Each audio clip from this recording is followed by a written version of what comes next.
evangelho do dia, nós vamos abrir o livro de Mateus, capítulo 4, livro esse muito conhecido. Aliás, a leitura que eu vou fazer é muito conhecida. E recentemente até uma pessoa me perguntou, se Deus ama tanto a seu filho Jesus, por que ele mesmo mandou Jesus ir para um lugar de deserto? Por que o próprio Deus permitiu que houvesse uma tentação com o seu filho?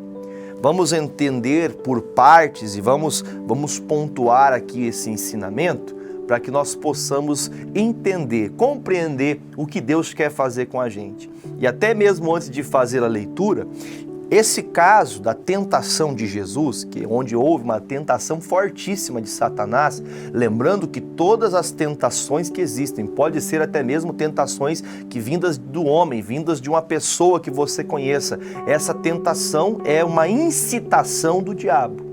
É Satanás que está agindo por trás dessa situação, colocando nessa pessoa esse desejo, colocando talvez até mesmo essa situação preparada para você cair nessa tentação e aí pecar, e aí então se destituir da glória de Deus. Lembrando que o pecado consumado é pecado, a tentação não é pecado. Porém, quando você consuma, quando você vai a profundo naquela tentação, fazendo então o objetivo daquela tentação se cumprir, aí então torna-se o pecado, e o pecado gera a morte, e a morte gera o afastamento de Deus. E essa morte que eu falo não é a morte física, é a morte espiritual. Então, Jesus, logo após ter sido batizado nas águas, já disse isso aqui algumas vezes, ele foi batizado nas águas pelo João Batista, seu primo, filho de Isabel e Zacarias. Ele foi batizado nas águas, ele foi imerso sobre as águas. Eu não vou adentrar mais uma vez no assunto, que inúmeras vezes eu já falei aqui, mas para que fique marcado e gravado no coração de todos, batismo só é válido por imersão. Biblicamente, eu não estou falando de uma questão doutrinária, não falo de uma questão nem muito menos teológica, eu falo do que a Bíblia relata. O batismo é a pessoa ser batizada nas águas por imersão. A pessoa tem que se arrepender dos seus pecados e aí então descer as águas. Mas pastor, você pode dizer, mas Jesus tinha pecado? Não, Jesus não tinha pecados. Porém, uma coisa é clara, porém nós temos que entender, Jesus, ele mesmo fez-se como batizado pelo próprio João Batista, porque ele queria nos dar o exemplo. E ele mesmo foi batizado com 30 anos. Tem até casos, relatos que dizem, até digo para você que é algo até comum na questão da religião, que logo que uma criança nasce, a pessoa, ela diz que tem que batizar, porque se não batizar, a criança vira pagã, e aí por diante vai. Não vou adentrar a essas questões, mas nós precisamos entender o seguinte, o batismo é o que marca, é o que move então uma etapa de vida passada e uma nova vida, que nós entendemos como velha criatura e nova criatura, passado antes de Jesus e novidade de vida a partir de Jesus quando você o aceita. Então, quando o Senhor Jesus ele foi batizado pelo João Batista, a Bíblia declara que logo após o batismo o Espírito Santo o tomou. A Bíblia fala que o céu se abriu e veio sobre Jesus como uma pomba. Isso é um exemplo que muitas pessoas às vezes até compreendem de uma forma errada. Quando Jesus então foi batizado, a primeira coisa que aconteceu após o batismo de Jesus foi a tentação. Eu vou até, antes mesmo de iniciar aqui o estudo da leitura, eu quero que você entenda uma coisa, uma revelação do Espírito Santo. Sempre que você procura fazer o que é certo, sempre que você procura andar em um caminho de retidão, vão ter tentações para tentar te afastar do caminho certo. Lembrando, tá? Que fique claro no seu coração, Jesus é Filho de Deus.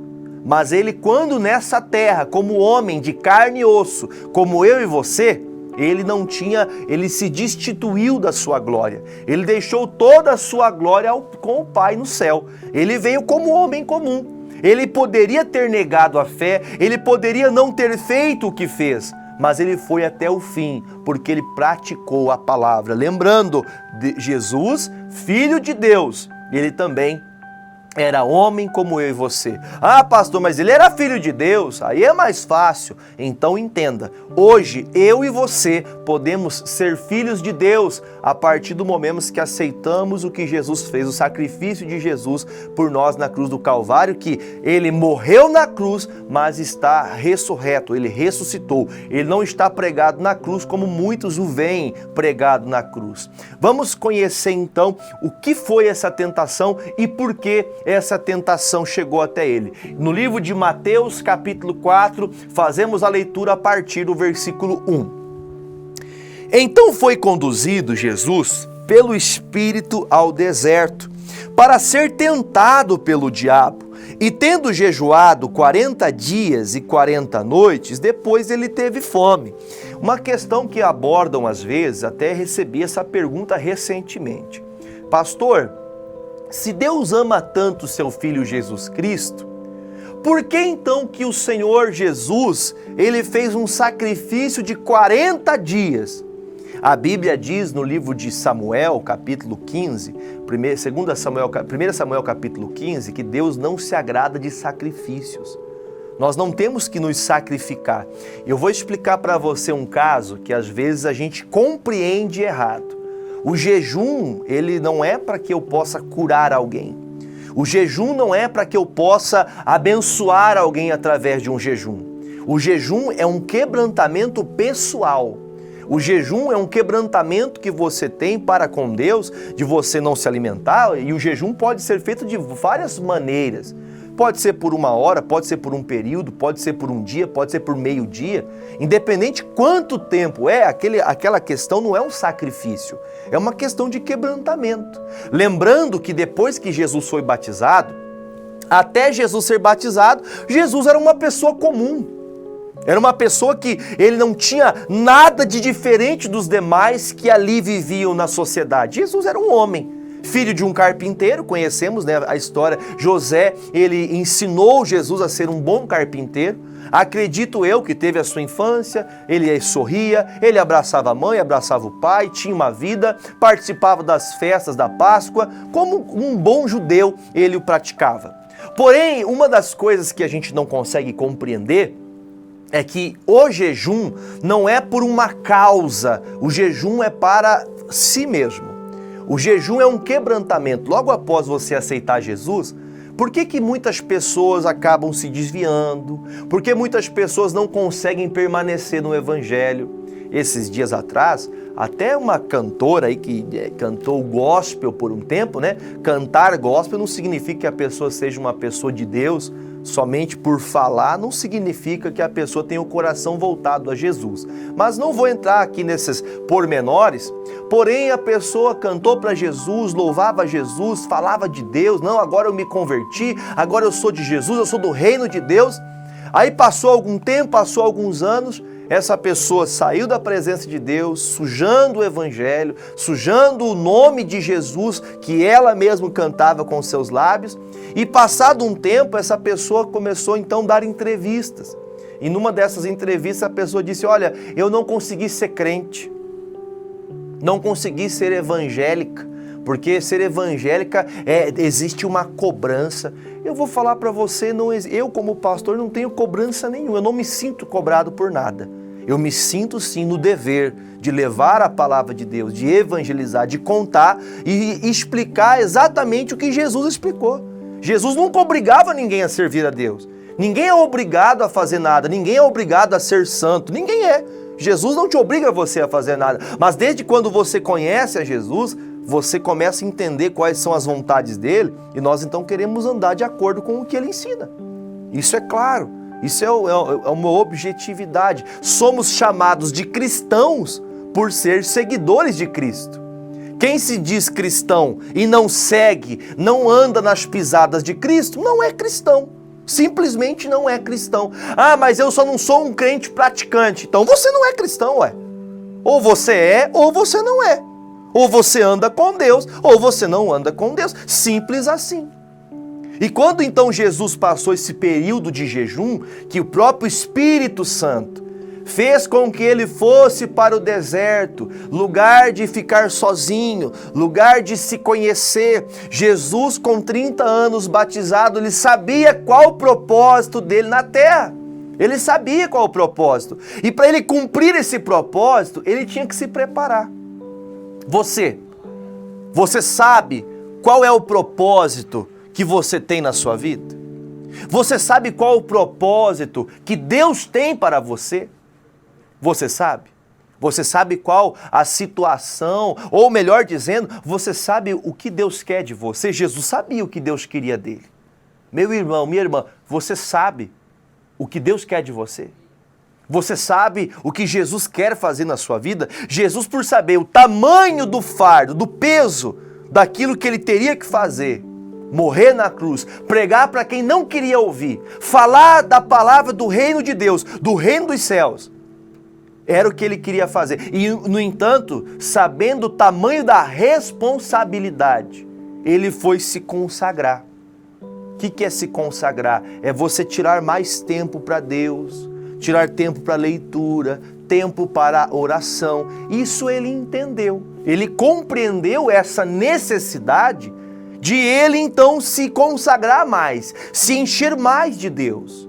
E quando ele faz isso, a Bíblia diz que nesse período de deserto que ele passou, foram 40 dias. Eu digo que, humanamente falando, é quase que impossível nós fazermos isso. Porém, o Senhor, ele superou esses 40 dias, clamando, jejuando, chorando na presença do Pai, a qual ele sempre disse: eu venho em nome de meu Pai, aquele que me enviou. E agora, a partir do versículo 3, nós vamos ver as tentações que vão vir sobre Jesus para tentar impedir esse trabalho, para tentar impedir a obra de Deus. E é assim que o diabo age na tua vida, assim que o diabo quer agir na minha vida.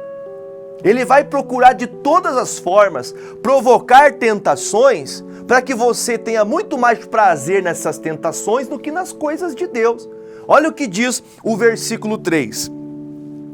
E chegando-se a ele o tentador, disse: se tu és o Filho de Deus, manda que essas pedras se tornem em pães. Ele, porém, respondendo, disse: está escrito, nem só de pão viverá o homem, mas de toda a palavra que sai da boca de Deus. Então, o homem, o ser humano, ele só vai viver, um ser humano só vive completo quando ele tem a palavra. E uma das coisas que me chama bastante atenção, preste atenção nisso, que chama bastante atenção, é que Jesus, o nosso Deus, já tinha um plano desde o início. Desde o início já existia um plano. Porque quando Jesus estava prestes a nascer, houve todo um aglomerado do inferno para matar todas as crianças que tivessem nascido. Todas as crianças seriam mortas, assim como no tempo de Moisés. Todas as crianças deveriam morrer para que esse rei chamado Jesus Cristo não viesse reinar no lugar de Herodes. Olha que demônio! E o demônio não sabia que não tinha conseguido cumprir o propósito dele, e ele chega até Jesus e fala: você se diz ser o Filho de Deus? Então mostra-me que você é o Filho de Deus, transformando essa pedra em pão. O diabo sabe a necessidade que você tem. O diabo sabe. Ele sabe até pela maneira que você se porta. Jesus, depois de 40 dias sem comer e nem beber, dia e noite, ele com certeza, ele deveria aparentar abatimento na sua carne. Só que ele estava firme. Deus o segurou, Deus o manteve de pé. Milagres acontecem quando você age por fé. E quando isso aconteceu, algo que mexe muito com o meu coração, quando eu leio sobre isso aqui, sobre Jesus, que ele, ao ser colocado à prova, me mostra que você é de Deus. Desculpe o que eu vou falar, mas a grande maioria quer mostrar que é de Deus. Não, eu sou de Deus porque eu faço isso, porque eu faço aquilo, porque eu faço aquilo. Meu irmão, nós não precisamos mostrar nada, nós só precisamos da palavra. O Senhor Jesus disse uma palavra que está escrito em Deuteronômio. Ele fala sobre isso: nem só de pão viverá o homem. Jesus tinha cuidado de ter leitura bíblica. Ele tinha o cuidado de saber a vontade de Deus. E ele dá essa palavra rebatendo a tentação. Você quer rebater a tentação que vem contra você? Que quer fazer você sentir desejo por uma mulher que não é sua esposa? Que quer fazer você sentir desejo pelo marido que não é, por um homem que não é o seu marido? O desejo de usar aquilo que não é teu? Pegar alguma coisa que não é sua? Essas tentações, elas vão vir para qualquer pessoa. Porém, a Bíblia diz claramente que nem só de pão viverá o homem.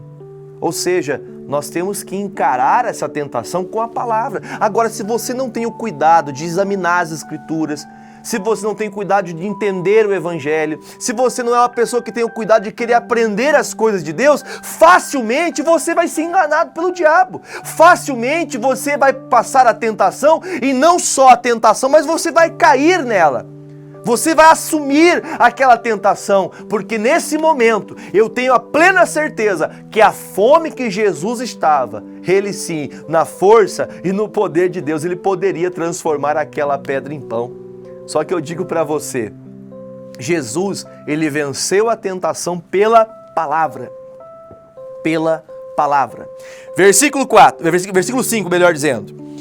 Então o diabo o transportou à cidade santa e colocou-o sobre o pináculo do templo.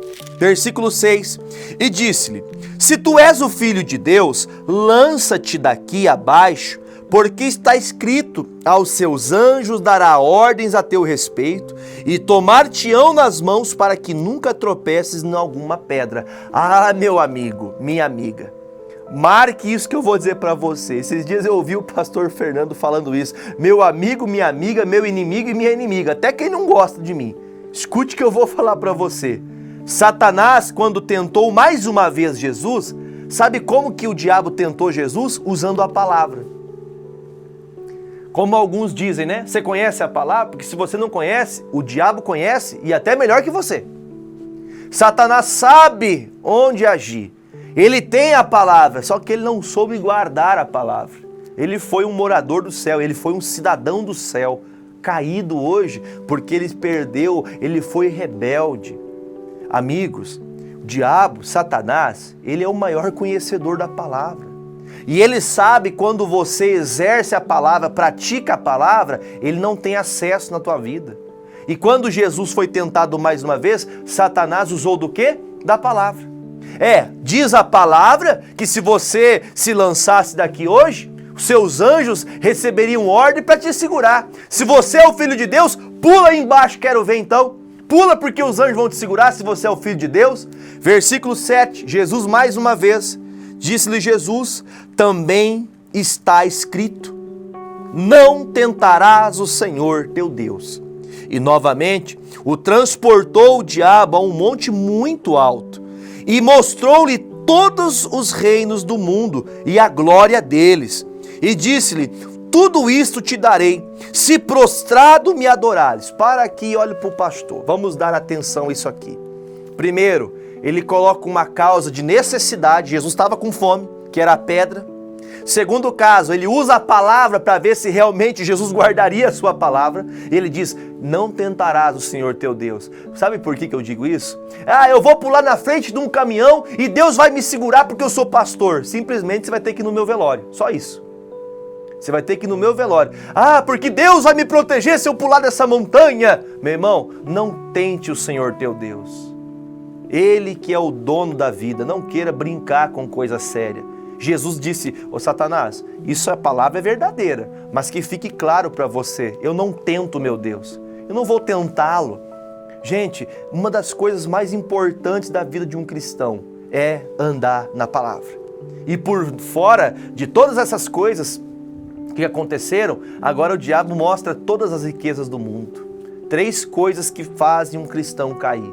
A necessidade, no caso a fome, a dificuldade, o aperto, o desemprego, né? A oportunidade de pegar ou tomar alguma coisa para aliviar a sua dificuldade momentânea. Segunda coisa que muitos acabam caindo, sabe? Quando a pessoa quer discutir palavra, porque isso está errado, não, porque isso aqui é um debate teológico, porque não sei o quê, porque não sei o quê. Não caia nessas coisas, não. Jesus, ele disse, olha, eu não vou tentar o meu Deus, eu sei que isso é a verdade, a palavra é a verdade e acabou. Nós não temos que ficar dizendo a igreja A é de Jesus, a igreja B é de Jesus. Não, nós precisamos somente do evangelho, das palavras que saíram da boca de Jesus, só isso. Esquecer, a gente às vezes quer maltratar, porque eu não gosto do fulano, a Bíblia diz que nós temos que amar a Deus sobre todas as coisas, e o segundo mandamento é, ama o teu próximo. Você tem raiva do teu irmão, você tem raiva do teu marido, da tua esposa, do teu filho, está com raiva de Deus e o mundo, e quer que Deus opere a seu favor. Aí agora, a terceira coisa, Satanás mostra toda a riqueza do mundo. Leva o Senhor Jesus transportado, arrebatado ao templo, ao pináculo do templo, a parte mais alta do templo, e fala, ó, tudo que você vê, toda a riqueza que tiver nesse mundo, tudo que existir, todo o poder de governo que existir nessa terra, eu dou para você, se você se prostrar diante de mim. Que é o caso de muitas pessoas que entregam a sua vida para o diabo, que fazem pactos de sangue, que fazem pactos nas encruzilhadas, que fazem pactos com animais, que fazem pactos com sangue humano, com dinheiro, que fazem pactos com pessoas que usando de artimanhas mágicas, malignas, macumbas, feitiços, para fazer um pacto de amarração, ou pacto de desamarração, pacto do inferno, para poder conduzir uma pessoa a ficar rica. Eu lembro quando eu era jovem, ali meus 8, 10, até meus 12 anos, eu lembro do meu pai, que ele todas as noites chegava de madrugada, pegava então ali a enxada, pegava a colher, pegava a cortadeira, a picareta, ia para o mato caçar ouro, porque ia um guia, ia um demônio ali manifestado na vida de uma pessoa, lá do centro de onde ele participava. Ia lá aquele guia na frente, vamos caçar ouro. Passava a noite inteira cavucando buraco para achar ouro. Até hoje não achou o tal do ouro, porque hoje ele é de Jesus. Hoje o ouro está lá no céu. Tem pessoas que por dinheiro, ela entrega a vida, faz qualquer negócio por dinheiro. Jesus, ele estando diante de todas essas situações, lembrando que Jesus também era carne e osso, como eu e você, sujeito às tentações que todos nós somos sujeitos. E Jesus mais uma vez responde, versículo de número 10.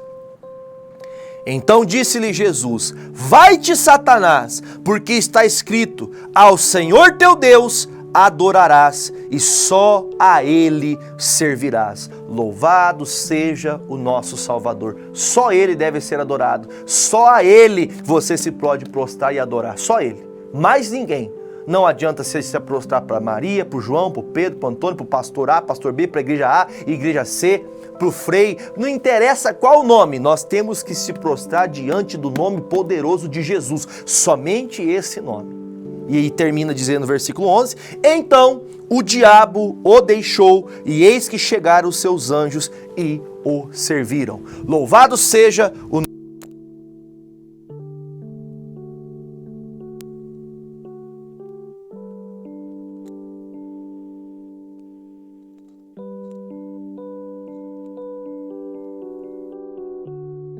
Amém, amém. Tivemos um problema técnico com o áudio, mas nós vamos orar agora. Vamos pegar nosso copo com água? Vamos pegar o copo com água? Peço perdão aí por essa falha, mas vamos orar. Essa tentação, ela pode vir a qualquer pessoa. Só que Jesus, ele superou, ele venceu todas as adversidades, orando, somente orando e usando a palavra de Deus. Se ele não tivesse a palavra no coração, as tentações o venceriam. Mas ele teve a palavra, ele era um homem de oração, ele era um homem que buscava quebrantar a sua carne para fazer a vontade de Deus. Amém? Vamos orar? Feche seus olhos, entremos em oração. Pai, em nome de Jesus, apresento a vida de todas essas pessoas que estão sendo tentadas a cometer um delito, tentadas a fazer algo errado, até mesmo, ó Pai, coisas que não somente na lei de Deus, mas na lei do homem também é errado. Pensando em roubar o pai, roubar a mãe, roubar o patrão, roubar algo da empresa, pensando em afanar ou fazer como que ninguém está usando mesmo, vou pegar para mim. Meu Deus, há muitos que estão passando por tentações. Meu Deus, ao que diz respeito à sua mulher, ao que diz respeito ao seu marido, uma tentação, um chamado, talvez uma voz aveludada dizendo: ele não te ama, eu vou te amar. Isso é voz do diabo. Ô demônio, em nome de Jesus, nós te repreendemos e exigimos, segundo a palavra de Deus que diz que no nome de Jesus nós mandaríamos os demônios embora. E eu exijo, saia destas vidas, saia com as tuas tentações, saia com as tuas investidas, em nome de Jesus, vá embora e não volte mais, para a glória de Deus Pai. E eu oro, como havia prometido para as pessoas que oraria. Meu Deus, eu oro em favor das pessoas que estão com cânceres, cânceres na pele, cânceres, ó Deus, no estômago, cânceres, ó Deus, na próstata, no útero, na mama, cânceres, ó Deus, na cabeça, cânceres, ó Deus, nos músculos, cânceres, meu Pai, nas veias sanguíneas, a chamada leucemia, Pai, câncer ósseo, em nome de Jesus.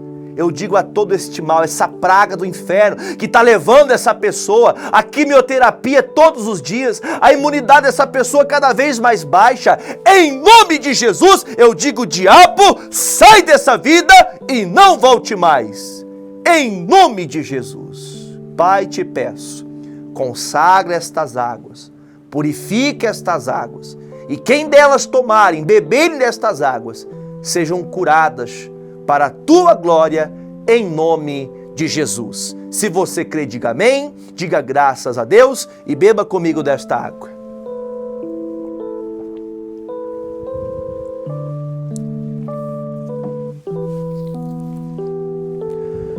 Louvado seja o nosso Salvador Jesus Cristo de Nazaré.